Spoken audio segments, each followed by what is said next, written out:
Producer equilibrium. So what is producer equilibrium? Producer equilibrium is a state where producer is getting maximum level of output. तो producer equilibrium वो level of output है जिस level of output पे producer को maximum profit होता है, that is known as producer equilibrium. यानी आपने 1 यूनिट बेचा, 2 बेचे, 3 बेचे या 10 यूनिट बेचे, एक ऐसा यूनिट आएगा जहां पर आपकी रेवेन्यू और कॉस्ट बराबर हो जाएगी और उस पॉइंट पे आपको मैक्सिमम प्रॉफिट भी हो जाएगा और उसके बाद आपका और पैसा खर्च करने का मन नहीं करेगा. तो producer equilibrium is that level of output at which producer is getting maximum profit.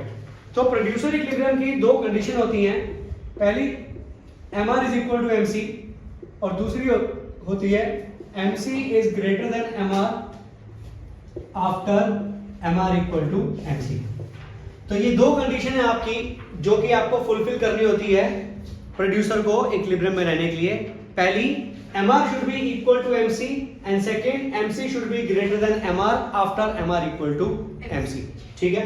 Now ये दो कंडीशन अगर पूरी होंगी तो प्रोड्यूसर इक्विलिब्रियम में कहलाएगा.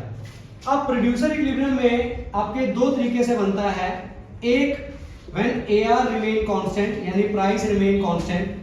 तो जब प्राइस कांस्टेंट होता है तो उसे बोलते हैं परफेक्ट कंपटीशन. तो उसमें हम प्रोड्यूसर इक्विलिब्रियम को कैसे समझाएंगे. और एक होता है when price changes AR changes तो इम्परफेक्ट कंपटीशन. तो इम्परफेक्ट कंपटीशन में हम इसको कैसे समझाएंगे. ठीक है. तो price remain constant perfect competition में ये आपका डायग्राम के थ्रू समझाता हूं. ये आपका AR हो गया average revenue price. Price constant तो MR भी कांस्टेंट होता है. ये हमने रेवेन्यू में पढ़ा हुआ है. ठीक है. AR को प्राइस बोलते हैं तो प्राइस इज कांस्टेंट तो MR is also constant. AR equal to MR. Marginal cost आपकी यू शेप होती है, आपने पढ़ी हुई है. MC is U shape curve. पहले समझ लो MC is U shape curve. ये एक पॉइंट है A पॉइंट, ये पॉइंट है B पॉइंट. इस पॉइंट पे OQ लेवल ऑफ आउटपुट पे पॉइंट A पे आपका MR is equal to MC. ठीक है. इस B पॉइंट पे OQ1 लेवल ऑफ आउटपुट पे भी आपका MR is equal to MC. अगर हम A पॉइंट की बात करें तो A पॉइंट पे OQ लेवल ऑफ आउटपुट पे A पॉइंट पे MR is equal to MC. Beyond this point अगर प्रोड्यूसर एक और यूनिट सेल करता है तो उसका MR MC से ज्यादा हो जाएगा, विच मीन्स उसको प्रॉफिट हो रहा है. तो प्रॉफिट को मैक्सिमाइज करने के लिए वो और ज्यादा आगे प्रोडक्शन करेगा और ज्यादा सेल करेगा. करते करते जब वो इस B पॉइंट पे पहुंचेगा OQ1 लेवल ऑफ आउटपुट पे, तो इस लेवल ऑफ आउटपुट पे उसकी condition MR equal to MC तो पूरी हो रही है. उसके बाद क्योंकि ये सफिशिएंट कंडीशन नहीं है, इसके बाद अगर बियॉन्ड एक और यूनिट वो सेल करता है तो उसकी मार्जिन कॉस्ट मार्जिन रेवेन्यू से ज्यादा हो जाएगी. तो इसका मतलब उसको इस पॉइंट के बाद लॉस हो रहा है, कॉस्ट ज्यादा रेवेन्यू कम है. तो इस पॉइंट पे उसको लॉस हो रहा है तो इसलिए वो वापस कहां आके रुकेगा, B पॉइंट पे, जहां पर उसकी दोनों कंडीशंस फुलफिल हो रही है. A पॉइंट पे क्यों नहीं रुक रहा, क्योंकि A पॉइंट के बाद उसको प्रॉफिट हो रहा है. तो प्रॉफिट को चेक करने के लिए, मैक्सिमाइज करने के लिए आगे आउटपुट बेचेगा. और B पॉइंट के बाद उसको लॉस हो रहा है तो इसके लिए B पॉइंट जो है that is a profit maximising level of output at which OQ1 is a equilibrium level of output where at point B producer is getting maximum profit. So this point B is a producer equilibrium point. ठीक है. AR changes या price change होता है imperfect competition. imperfect competition में price गिरता है. ज्यादा quantity हम तब सेल करते हैं जब हम प्राइस को गिराते हैं, और जब प्राइस गिरता है तो MR भी गिरता है. और हमने रेवेन्यू में पढ़ा हुआ है कि when AR falls MR falls at the double the rate. अगर प्राइस गिरेगा तो MR डबल रेट पे गिरेगा. तो यानी अगर MR गिर रहा है तो AR गिर रहा है तो MR उससे नीचे होगा. तो यानी MR आपका डबल रेट पे गिर रहा है. AR इज फॉलिंग तो MR is also falling. MC marginal cost आपका यू शेप कर्व होता है. तो ये आपका मार्जिनल कॉस्ट आपका यू शेप कर्व हो गया. Same A point, B point. A point पे OQ लेवल ऑफ आउटपुट है A पॉइंट पे जहां पर MR is equal to MC. ठीक है. बियॉन्ड दिस पॉइंट अगर वो और एडिशनल यूनिट सेल करता है तो उसका MR is more than MC. तो इसलिए वो अपने प्रॉफिट को मैक्सिमाइज करने के लिए आउटपुट बढ़ाता जाएगा. कब तक, जब तक कि वो OQ1 लेवल ऑफ आउटपुट पे नहीं पहुंच जाता.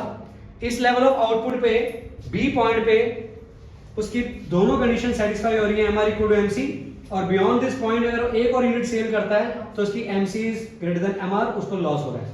तो किस पॉइंट पे रुक जाएगा? वो रुक जाएगा बी पॉइंट पे, जहां पर उसको क्या हो रहा है? मैक्सिमम प्रॉफिट हो रहा है इस पूरे एरिया का। तो OQ1 level of output is a equilibrium level of output where producer is getting maximum profit. ठीक है, तो दोनों के एक्सप्लेनेशन सेम है, डायग्राम दोनों के अलग है, प्राइस कांस्टेंट और प्राइस फॉल कर रहा है, लेकिन इसमें ध्यान क्या देना है?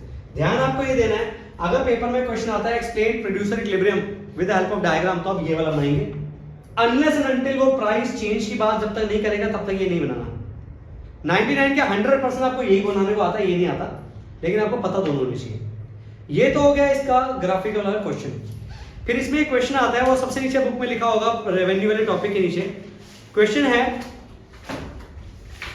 Is the MR and MC is MR MC approach, ये वाला इसके पीछे यहाँ पे, तो ये वाला नहीं, तो यहां पर ही दिया हुआ है, अगर आप देखो सबसे कहां दिया? अच्छा ये रहा, why is the equality between MC and MR necessary for the equilibrium? Firm के लिए इक्विलिब्रियम। और क्या MR MC जहां इक्वल होता है तो क्या वो एक सफिशिएंट कंडीशन है? नहीं, it is not a sufficient condition. Sufficient condition आपकी दो होती हैं, एक MR should be equal to MC और एक MC should be more than MR after MR equal to MC। इसमें आपको दो चीज समझाई गई हैं। Suppose MR is more than MC, अगर MR MC से ज्यादा है तो इसका मतलब है आपका per unit revenue per unit cost से ज्यादा है, तो प्रोड्यूसर को प्रॉफिट हो रहा है। तो प्रोड्यूसर प्रॉफिट को मैक्सिमाइज करने के लिए लेवल ऑफ आउटपुट को बढ़ाएगा। Suppose MC is more than MR, तो per unit cost is greater then per unit revenue, which implies producer को लॉस हो रहा है।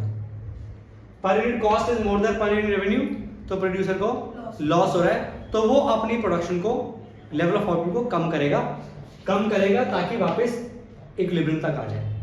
Hence we can conclude that to be in equilibrium दो चीजें होनी चाहिए, एक MR should be equal to MC and दूसरा MC should be more than MR after MR equal to MC। तो आपको ये वाला answer exactly word to word यही क्वेश्चन आएगा, तो आपको ये आंसर थ्योरेटिकल में ऐसे लिखना है। और अगर आपको एक्सप्लेन प्रोड्यूसर इक्विलिब्रियम आता है डायग्रामेटिकली, तो आपको ये वाला समझाना है जो मैंने बताया। ठीक है, तो ये आपका टॉपिक हो गया प्रोड्यूसर इक्विलिब्रियम का।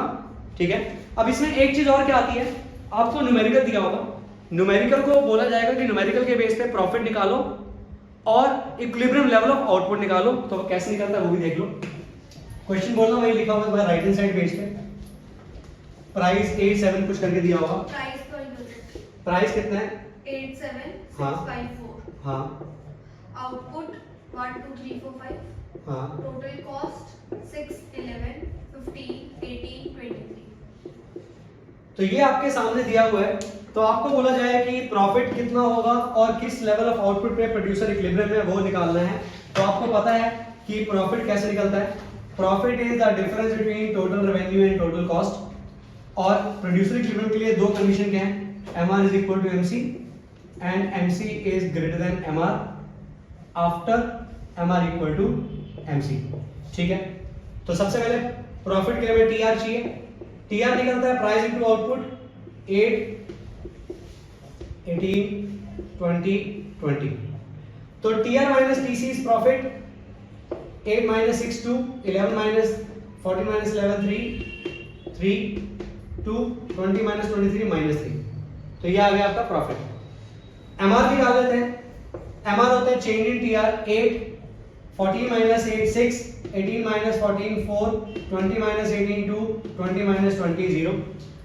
और MC निकाल लेते हैं, change in TC 6 11 minus 6 5, 15 minus 11 4, 3 23 minus 18 5। ठीक है, अगर आप देखो तो MR इक्वल टू MC यहाँ पे हो रहा है 4 इक्वल टू 4।